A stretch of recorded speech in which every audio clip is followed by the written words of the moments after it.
श्लोकं 12 त्वदीयं सौन्दर्यं तुहिनगिरिकण्ये तुलयितुं कवीन्द्राः कल्पन्ते कथमपि विरिञ्चि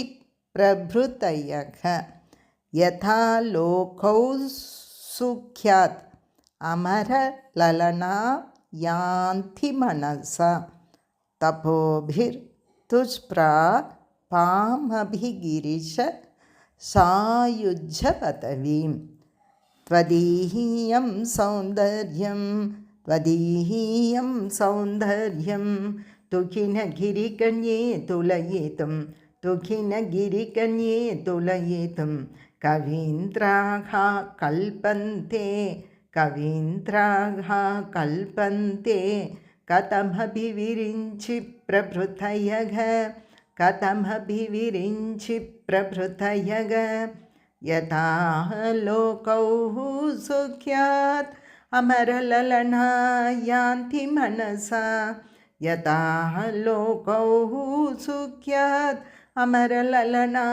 यान्ति मनसा तपोभिर्दुष्प्रापामभिगिरिश सायुज्य पदवीं त्वदीयं सौन्दर्यं तुहिनगिरिकण्ये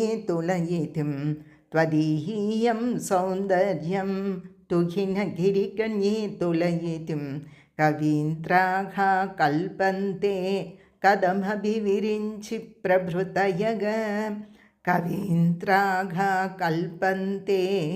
कथमपि विरिञ्चि प्रभृतयः यथा लोकौः सुख्यात् अमरललना यान्ति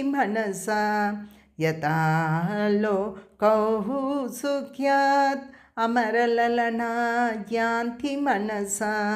तपोभिर्दुष्प्रापामभिगिरिश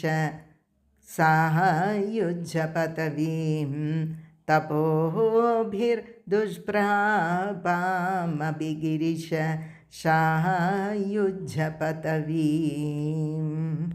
त्वदीयं सौन्दर्यं तुहिनगिरिकण्ये तुलयितुं कवीन्द्राः कल्पन्ते कथमपि विरिञ्चि प्रभृतयः त्वदीयं सौन्दर्यं तुहिनगिरिकण्ये तुलयितुं कवीन्द्राः कल्पन्ते कथमपि विरिञ्चि प्रभृतयः यथा लोकौः सुख्यात् अमरललना यान्ति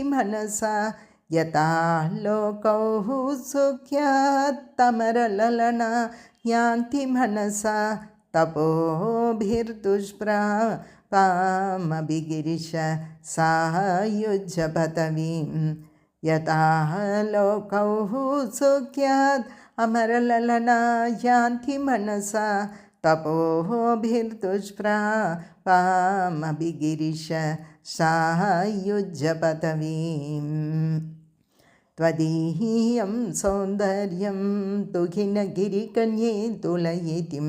कवीन्द्राः कल्पन्ते कथमपि विरिञ्चि प्रभृतयः यथा